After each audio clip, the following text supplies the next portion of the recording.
Deep beneath the mountains of Virginia, buried under hundreds of feet of solid granite, there is a door. It weighs 34 tons. It is blast-resistant, electromagnetic pulse-resistant, and sealed with a locking mechanism that can withstand the pressure wave of a nuclear detonation. Behind that door is not just a room. It is an entire world, a self-contained underground city built for one purpose and one purpose only: to keep the leadership of the United States government alive during and after a nuclear war. And most Americans have driven within 50 miles of it without ever knowing it exists. This is not science fiction. This is not a movie set. These tunnels are real. The bunkers are real. The generators are real. The stockpiled food, the hospital beds, the communication systems, the water reserves, all of it is real, and much of it is still active today. Governments around the world have spent billions of dollars, decades of engineering effort, and extraordinary levels of secrecy building these underground survival systems. Because the people who plan for war do not just plan to fight it, they plan to survive it. Today we are going inside those tunnels. We are going beneath the mountains, beneath the cities, beneath the seas, into the most secret and most fascinating underground installations ever constructed. We are going to walk through what life looks like down there, who lives there during a crisis, how these places were built, what they contain, and what they tell us about the terrifying reality that drove their construction. If you are the kind of person who wants to know what is really going on beneath the surface of the world, subscribe right now before we go any further. Hit that bell so you never miss a story like this one. Let us start at the beginning. The moment the atomic bomb was dropped on Hiroshima on August 6, 1945, the nature of warfare changed forever. Everything that military planners had understood about survival, about command, about continuity of government, all of it became instantly obsolete. Because the atomic bomb did not just destroy buildings, it eliminated cities in a single flash. And if a city could be eliminated in a single flash, then a capital city could be eliminated just as easily. Washington, D.C., with its president, its Congress, its Joint Chiefs, its entire chain of command, could be wiped from the map before a single order could be given in response. The people who understood this earliest were not politicians, they were generals, they were strategic planners. Men who had spent their careers thinking about worst-case scenarios, and who recognized immediately that the worst-case scenario had just changed in a fundamental way. The question was no longer just how do we fight a war? The question became, how do we survive the opening minutes of one? The answer they arrived at was underground. If the leadership of the country could be moved beneath the earth, beneath enough rock and reinforced concrete to survive a nuclear detonation, then even after the worst possible attack, there would still be a government. There would still be someone to respond. There would still be command authority, communications, and the ability to retaliate. That ability to retaliate, the guarantee that even a successful first strike on America would trigger a devastating response, is what military planners call deterrence. And deterrence only works if your leadership survives. So the bunkers were not just about protecting people, they were about protecting the concept of consequence. They were about ensuring that no adversary could ever believe they could win by striking first. That logic drove the most ambitious underground construction program in human history. In the early 1950s, as the Soviet Union developed its own nuclear capability and began testing thermonuclear weapons far more powerful than the bombs that destroyed Hiroshima and Nagasaki, the urgency inside the United States government became extreme. Plans that had existed only on paper began moving into construction. Secret budgets were allocated, classified contracts were signed, and beneath the mountains and hills of the eastern United States, workers began to drill. Let us talk about the most famous of all of these installations. Because if you want to understand what these bunkers truly are, you have to start with the one that became the model for everything that followed. Raven Rock Mountain Complex, also known as Site R, sits near Blue Ridge Summit in Pennsylvania, just across the state line from Camp David, the presidential retreat in Maryland. It is not visible from any road. It is not marked on civilian maps. It sits beneath 650 feet of granite mountain, and from the outside it looks like a wooded hillside, with a few access roads and some nondescript buildings partially obscured by trees. But beneath that hillside is one of the most sophisticated military command facilities ever built. Construction began in 1951. The Army Corps of Engineers drilled into the mountain and carved out 5 enormous parallel tunnels, each one large enough to drive a truck through. Those tunnels are connected by cross passages, and they contain not individual rooms but entire freestanding buildings constructed inside the mountain, 3- and 4-story structures sitting on massive spring systems designed to absorb the shock of a nuclear blast. The springs are not decorative. Each one is enormous, engineered to let the buildings sway and bounce if the mountain itself shudders from a nearby nuclear detonation, rather than transmitting that force directly into the structures and the people inside them. Inside those buildings, inside that mountain, there are command and control centers, communications equipment that connects to every branch of the military, offices for the Joint Chiefs of Staff and their support teams, dormitories for the people who would staff the facility during an emergency, dining facilities, a medical clinic, fuel storage, water reservoirs, and backup power generation sufficient to run the entire facility independently for an extended period. Site R is designed to function as the alternate Pentagon. When the real Pentagon, a building that sits in a low-lying area near Washington, with essentially no protection against a nuclear strike, becomes inoperable or is destroyed, Site R is where the military command structure was designed to reconstitute and continue directing operations. It has been operating in some form since the 1950s, and while many of its specific capabilities are classified, it is known to be staffed around the clock, not just as a symbol, as a functioning command node. On September 11, 2001, Vice President Dick Cheney was evacuated to a secure underground location. Reporting has consistently linked that location to either Raven Rock or a related facility. The bunkers built for nuclear war were activated on the day of the largest terrorist attack in American history. That tells you everything about how these places are viewed by the people who use them. But Raven Rock is only one piece of a larger system, because the planners of the 1950s understood something important. A single bunker, no matter how well protected, is still a single target. And a determined adversary who knows where that bunker is could target it directly with a large enough weapon. The answer was redundancy. Multiple facilities, multiple locations, multiple layers of protection. If you cannot destroy all of them simultaneously, and an adversary cannot, then command authority survives.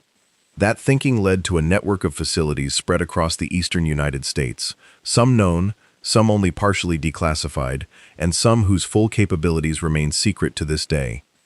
Perhaps the most dramatic of all of these is the installation built inside Cheyenne Mountain in Colorado, because while Raven Rock was built to shelter the military command structure of the Army and the Pentagon leadership, Cheyenne Mountain was built to be the eyes and ears of the entire North American defense system.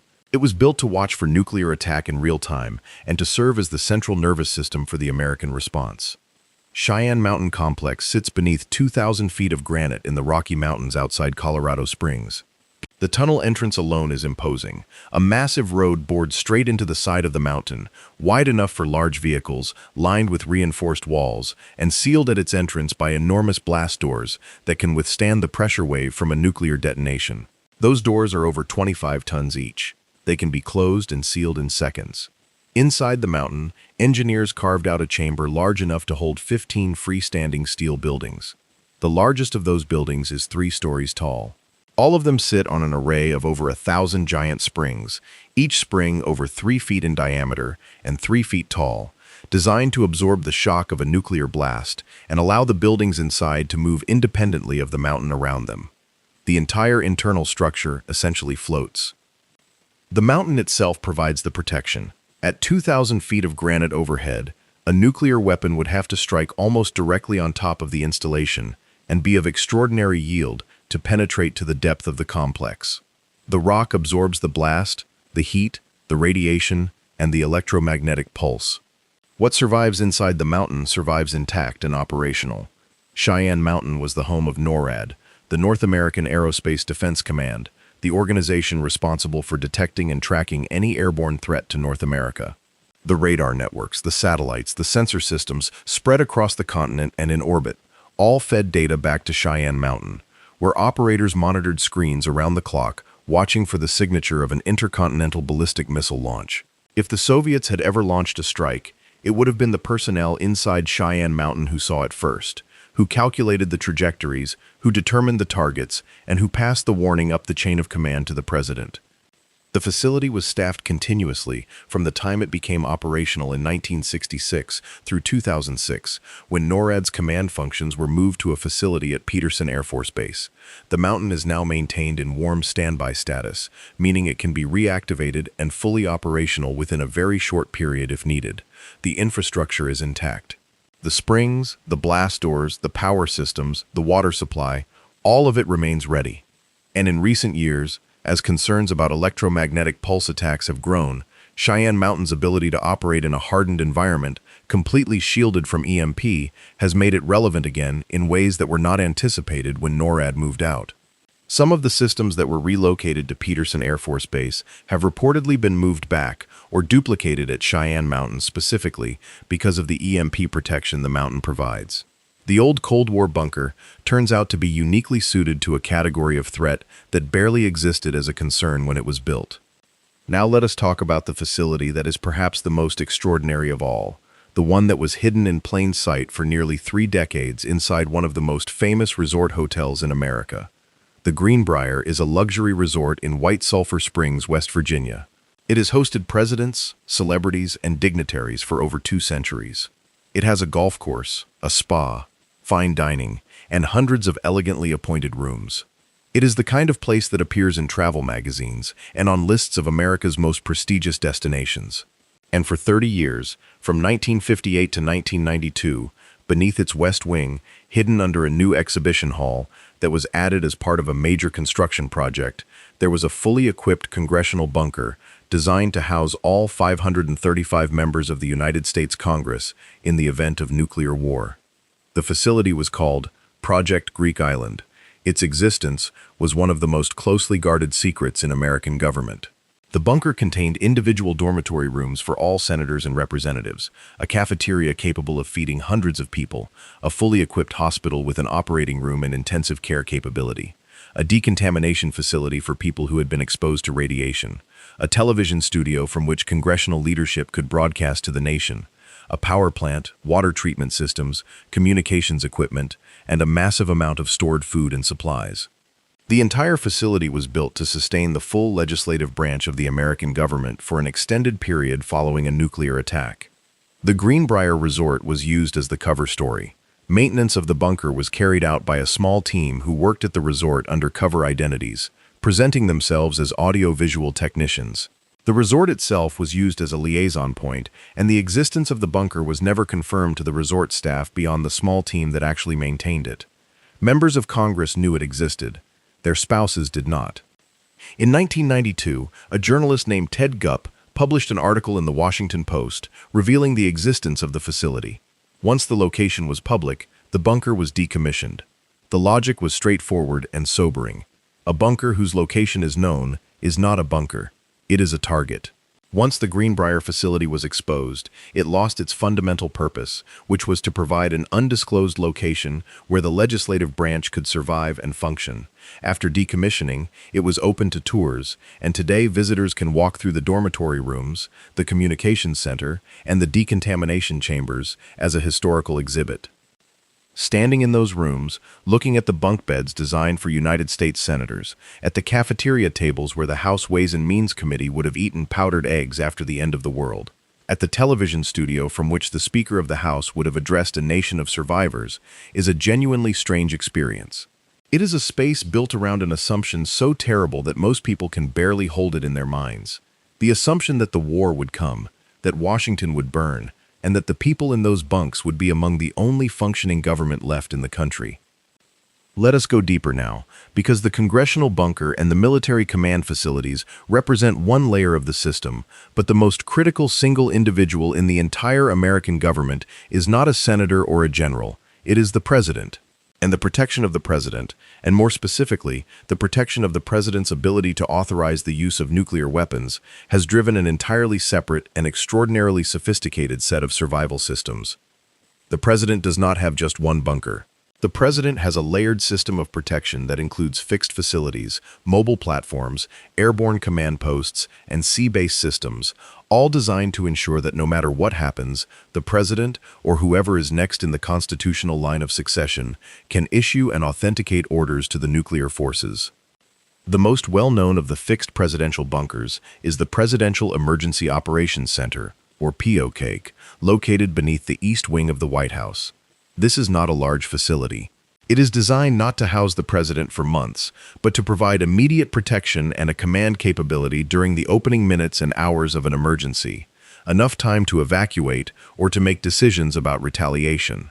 On September 11, 2001, Vice President Cheney was taken to this facility by Secret Service agents and remained there as the attacks unfolded. The specific capabilities of the POCAC are classified, but it is known to be hardened against blast and equipped with secure communications. For longer-term presidential survival, the primary installation is known as the Continuity of Government Facility at an undisclosed location in the Virginia mountains. This facility, sometimes referenced in conjunction with Mount Weather, is a full-scale underground installation capable of housing the president, key cabinet members, and essential support staff for an extended period. It functions not just as a shelter but as a seat of government, a place from which executive functions could be carried out, orders issued, communications maintained with military forces, and decisions made about the ongoing response to a nuclear exchange. Mount Weather, formerly known as the High Point Special Facility, is located near Bluemont, Virginia, in the Blue Ridge Mountains. It covers over 600,000 square feet of underground space. It has its own power plant, water treatment facility, hospital, crematorium, dining facilities, and dormitories. It has a radio and television studio. It has office space for every major executive branch department. Each major federal department has a designated relocation team, a group of key personnel who would be evacuated to the facility in an emergency and who would set up functioning operations for their department underground. FEMA has maintained a significant presence at the facility, and it serves as a key node in the federal continuity of government planning. The facility became publicly known in 1974 when a commercial airliner crashed near the site in bad weather, and news coverage of the crash and rescue operations revealed the existence of the installation to the general public. Before that, its existence had been almost entirely unknown outside the classified world. But here is where the presidential survival system goes beyond what most people imagine. Because the planners understood something fundamental. A fixed bunker, no matter how well protected, is a fixed location. And a fixed location can be targeted if an adversary knows where it is. If the president evacuates to a known facility every time there is a threat, the adversary learns where that facility is. And with modern delivery systems, a large enough weapon accurately targeted can threaten even the most hardened underground installation. The solution was to make the command post mobile. Enter the Airborne Command Post. The E-4B Night Watch aircraft, 4 of which are maintained by the United States Air Force, is known by its unofficial designation as the Doomsday Plane. It is a modified Boeing 747 aircraft, the largest version, and it is one of the most capable and most expensive aircraft ever operated. Its operating cost is classified, but estimates place it in extraordinary territory. The aircraft is equipped with a trailing wire antenna that can communicate with submerged nuclear submarines. It carries secure voice communications, data links, satellite uplinks, and systems that allow the President or the Secretary of Defense to issue authenticated orders to every component of the U.S. nuclear triad, the land-based missiles, the submarine-launched missiles, and the bombers, while the aircraft is airborne. One of these aircraft is on alert at all times, meaning it is fueled, crewed, and ready to take off within minutes of an order. The aircraft can be refueled in flight, meaning it can stay airborne essentially indefinitely.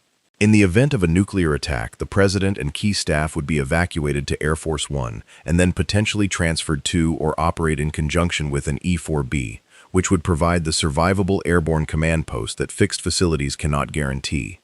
The concept is called airborne command and control, and the reasoning behind it is elegant in a terrifying way. You cannot target what you cannot locate. An aircraft flying at altitude, constantly moving, potentially anywhere over the continental United States or over the ocean, is an extraordinarily difficult target compared to a fixed facility whose coordinates can be entered into a missile's guidance system. The president in the air is safer from a nuclear strike than the president in even the deepest bunker, because the bunker stays where it is. Now let us step back from the American system for a moment. Because the United States is not the only country that built underground survival infrastructure during the Cold War. In fact, Some of the most remarkable bunker systems ever constructed were built by adversaries, by allies, and by nations whose geography or political circumstances made underground survival an absolute strategic priority. The Soviet Union built a system of underground facilities so extensive that its full scope is still not entirely known. Soviet strategic planning was deeply influenced by the experience of the Second World War, during which the Soviet Union suffered catastrophic losses, including the siege of cities and the overrunning of major population centers. Soviet planners were determined that any future war would not find their leadership exposed and vulnerable. The result was an underground construction program that dwarfed anything the West built in terms of sheer scale. The most significant Soviet facility in terms of strategic importance is the installation known in the West as Kosvinsky Mountain, or Objekt Sharapovo, located in the Ural Mountains. This facility, buried deep within a granite mountain, serves as an alternate command post for the Russian strategic nuclear forces. It is hardened to an extraordinary degree, designed to survive a direct nuclear strike on or near the mountain, and is believed to house the communication systems that allow Russian nuclear forces to receive authenticated launch orders even after a decapitating strike on the Moscow leadership. This facility is directly connected to a system called Perimeter, known in the West by the name Dead Hand. Perimeter is a semi-automatic nuclear control system designed to ensure that Russian nuclear forces can retaliate even if the entire military and political leadership has been destroyed. The system monitors for indicators of nuclear attack and, under certain conditions, can autonomously authorize the launch of Russian nuclear missiles without human input. The bunkers and the tunnels feeding into and out of the Kosvinsky Mountain facility are part of this system. They are the physical infrastructure that makes Dead Hand possible, and they represent perhaps the most sobering expression of what underground bunkers are truly about, not just survival, consequence. The guarantee that no first strike, however devastating, can prevent the response. The Soviet leadership also built an extensive system of bunkers beneath Moscow itself. The Moscow Metro system, the famous underground subway network of the Russian capital, is one of the deepest in the world. Many of its stations were built deep enough to serve as bomb shelters for the civilian population. But beneath the metro system, there is reported to be a separate system of tunnels, sometimes called Metro 2 or the D6 line, that connects key government and military facilities. The Kremlin, the Ministry of Defense, the FSB headquarters, and several facilities outside the city, including a major bunker complex at Ramenki.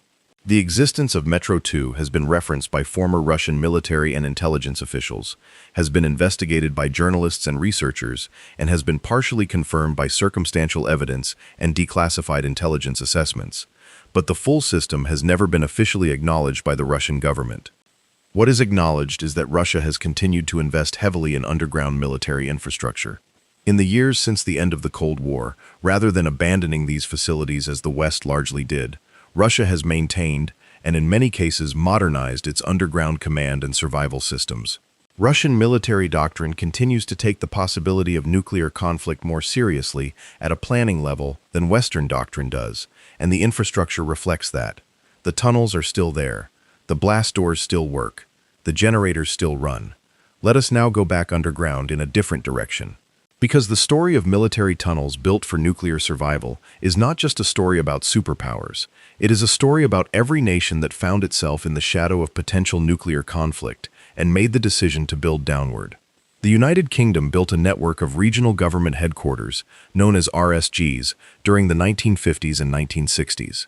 These were hardened underground facilities distributed across the country, designed to house regional civil and military authorities who would govern their areas following a nuclear exchange. The most significant of these facilities was the Central Government War Headquarters, located beneath the town of Corsham in Wiltshire, inside a former limestone quarry. Known as Burlington, this facility covered an area of 240 acres underground, contained 60 miles of roads inside its tunnels, had a lake for water supply, a BBC broadcasting studio, an office for the Prime Minister, dormitories for over 4,000 people, and all the infrastructure needed to function as a seat of government for months following a nuclear attack. Burlington was kept secret until 2004, when the government declassified documents related to its existence. It was decommissioned in the early 1990s and subsequently sold by the government. It is now one of the most remarkable abandoned sites in Britain, an underground city sealed beneath the countryside, slowly deteriorating in the darkness. Those who have explored it describe a genuinely disorienting experience, walking through office corridors where filing cabinets still contain documents, past cafeteria kitchens with equipment still in place, through dormitory blocks where the bunk beds remain, all of it frozen in the moment of closure, a ghost city built for a war that never came. The Swiss built perhaps the most comprehensive civilian bunker system in the world. Swiss law required for decades that every new building include a blast-protected shelter space, and the country maintains a network of underground facilities sufficient to shelter its entire population. The Swiss approached the problem of nuclear survival not just as a military challenge, but as a national policy, embedding the infrastructure of survival into the physical fabric of the country itself. The Swiss National Redoubt, the concept of withdrawing into the Alps and maintaining resistance from fortified mountain positions, has deep historical roots, and the nuclear age simply added a new layer to that doctrine. The tunnels through the Alps, many of which have military as well as civilian purposes, and the fortified positions built into the mountainsides, represent an integration of underground survival into national identity that is unique in the world.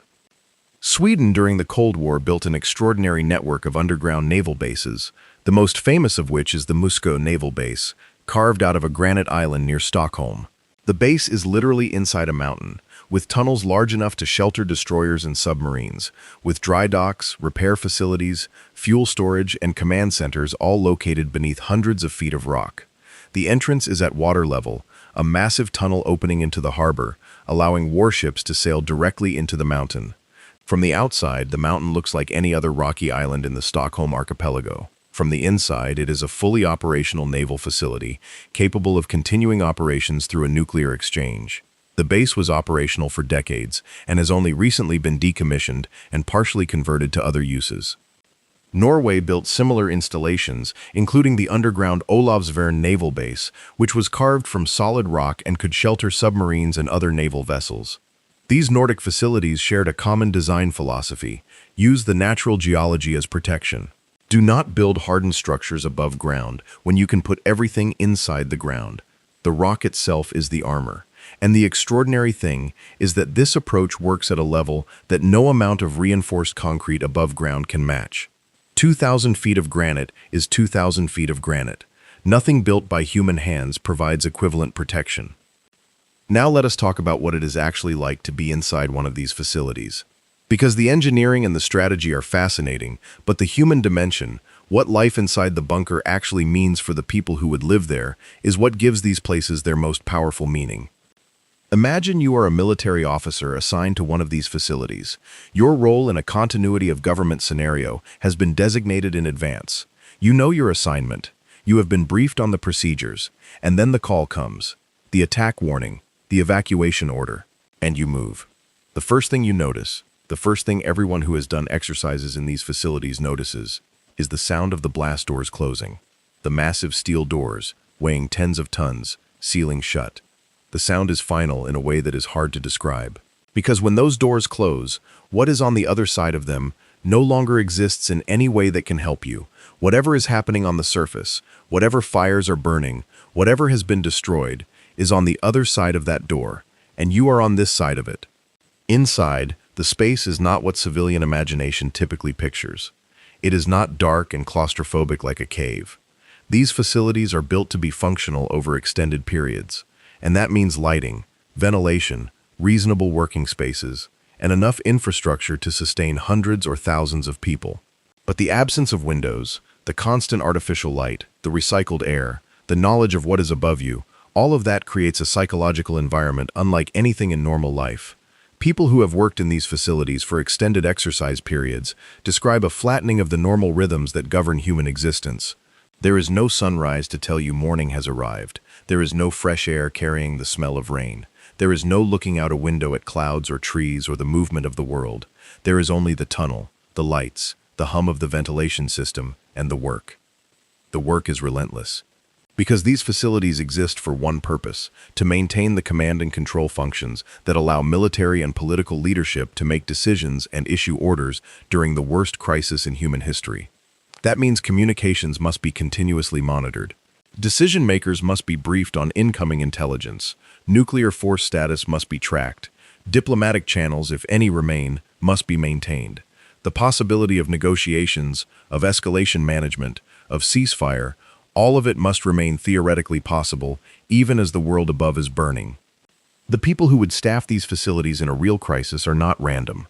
They are selected in advance. They train together. They run exercises that simulate exactly the conditions they would face, and they grapple, at least theoretically, with questions that no human being has ever had to answer in reality. What do you do with information that cities have been destroyed? How do you process casualty estimates that number in the millions or tens of millions? How do you maintain functional decision-making capability when the emotional weight of what is happening above you would crush most people? The military has protocols for this, standard operating procedures, checklists, defined roles and responsibilities, communication formats that are deliberately structured to extract actionable information and minimize the emotional loading of the message. A report that reads nuclear detonation confirmed estimated yield 200 kilotons, probable target area downtown Atlanta, estimated casualties being calculated, is designed to convey the maximum information in the minimum time with the minimum disruption to the cognitive function of the decision-maker receiving it. The format is clinical because the decision-makers cannot afford to be anything other than clinical. There is no time. Now let us talk about something that most accounts of these facilities do not address directly: the question of who gets in. Because these bunkers cannot hold everyone, they are not designed to shelter the general population. They are designed to shelter a specific, selected group of people, the government and military leadership necessary to maintain command authority and continuity of government. That means decisions were made, explicit decisions, about who was important enough to be inside those blast doors and who was not.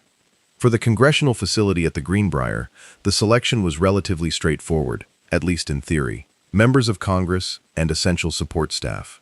But their families were not included. A senator evacuated to the Greenbrier facility under a nuclear attack scenario would be underground, alive, while their spouse and children remained wherever they were when the attack came. That reality was understood by everyone with knowledge of the program. It was not spoken about publicly. It was one of the psychological burdens carried by the people inside the system. For the White House and the executive branch facilities, similar decisions governed who was designated for evacuation. The president is always first, then the line of succession, then key cabinet officials, then essential support and technical personnel. Families of senior officials are sometimes included in planning, but not always prioritized in a way that guarantees their inclusion in an actual emergency. The brutal arithmetic of survival infrastructure means that every person added to the protected population requires space, food, water, and air. There is a limit, and inside that limit you are alive. Outside it you are not. This reality was understood by the people who built these systems, by the people who staffed them, and by the government officials who relied on them.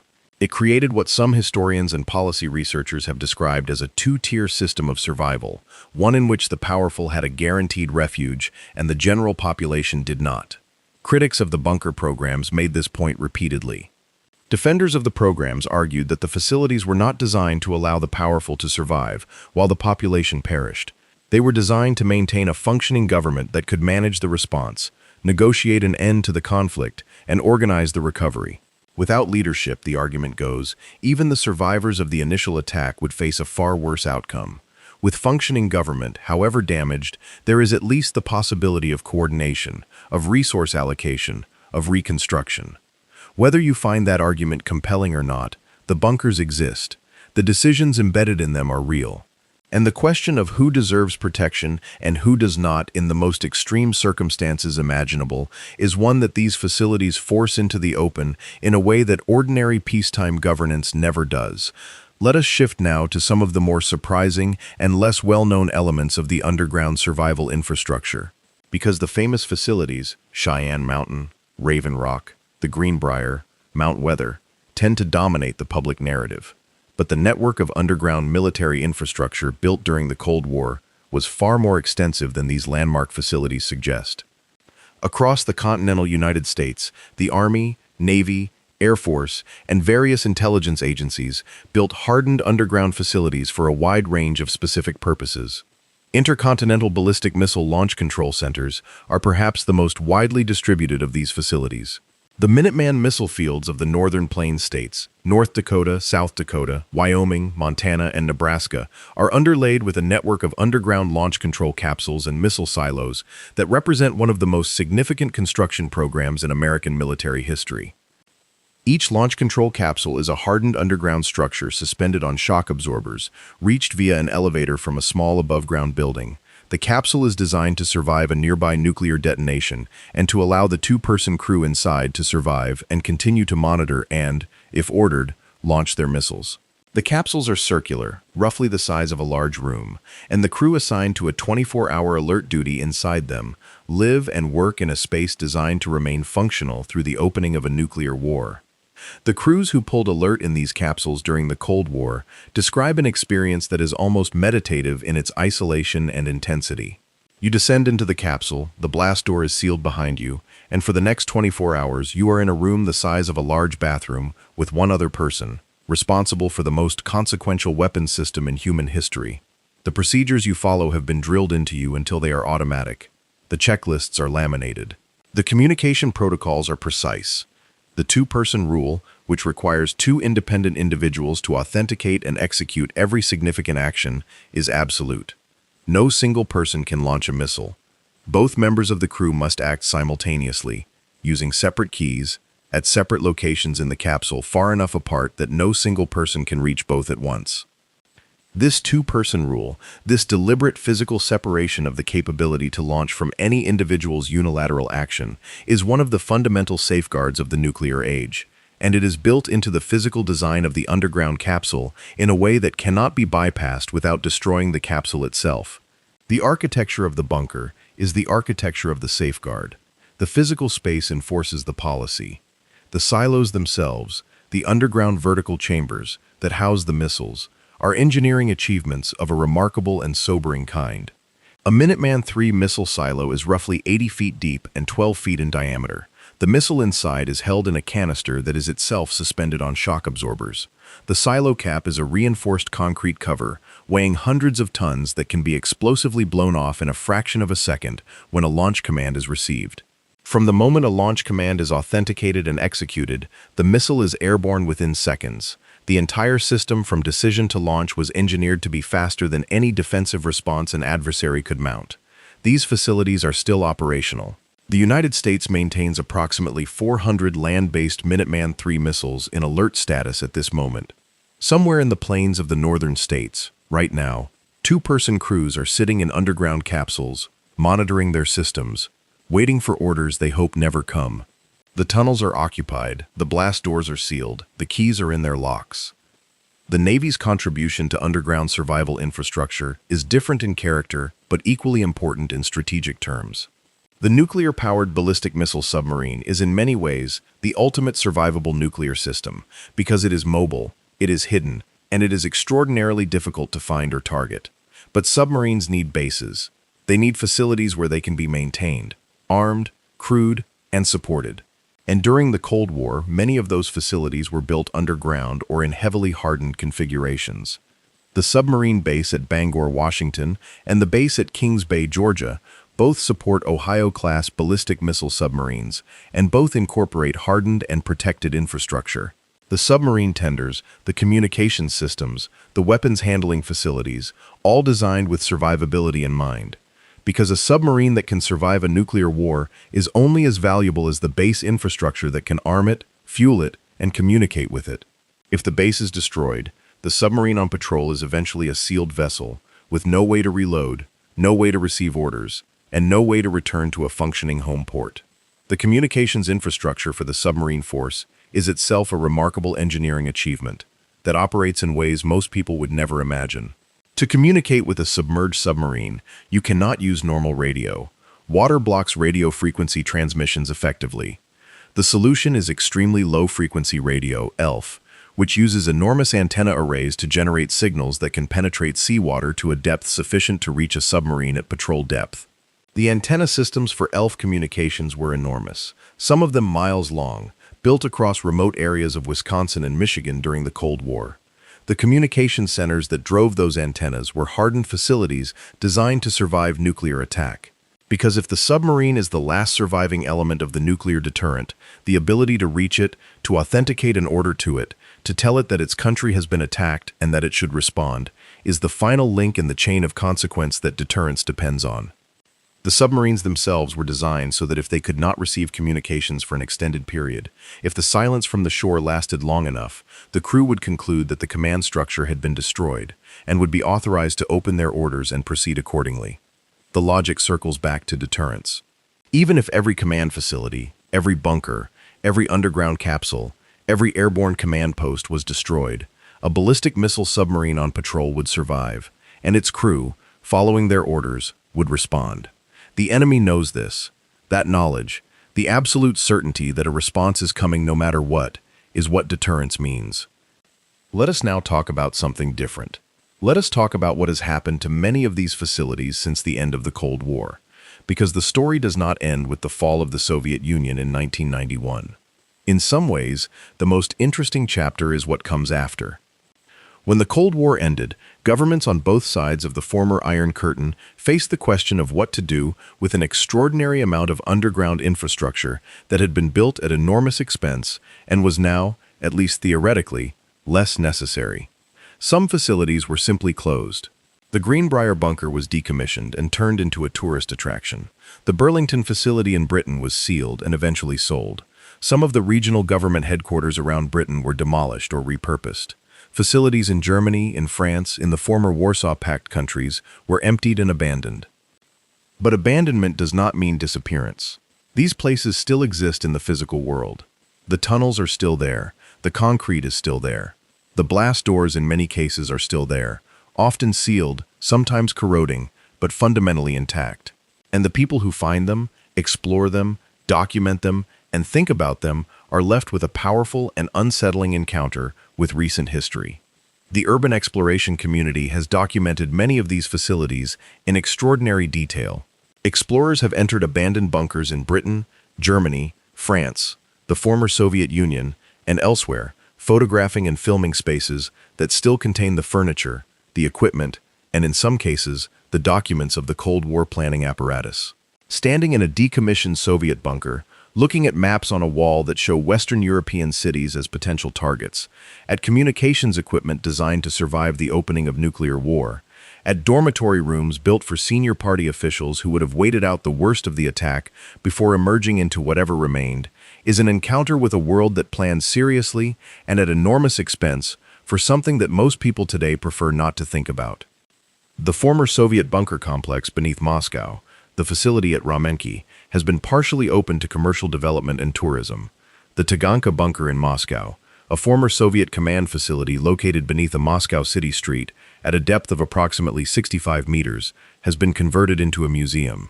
Visitors can take guided tours through the command center, the communications rooms, the dormitory spaces, and the NBC, nuclear, biological, chemical, protection areas. The experience of descending to that depth in an elevator, of standing in the rooms where Soviet military officers would have directed operations during a nuclear war, of seeing the physical infrastructure of Cold War deterrence preserved and presented as history, is genuinely arresting. But here is what those museum exhibits sometimes obscure. The narrative that these facilities are history, that they belong to a past era that has been safely transcended, is not entirely accurate. Because the circumstances that drove the construction of underground bunkers for nuclear survival have not entirely resolved. The nuclear weapons still exist. The missiles are still operational. The submarines are still on patrol. Russia has continued to modernize its strategic nuclear forces and has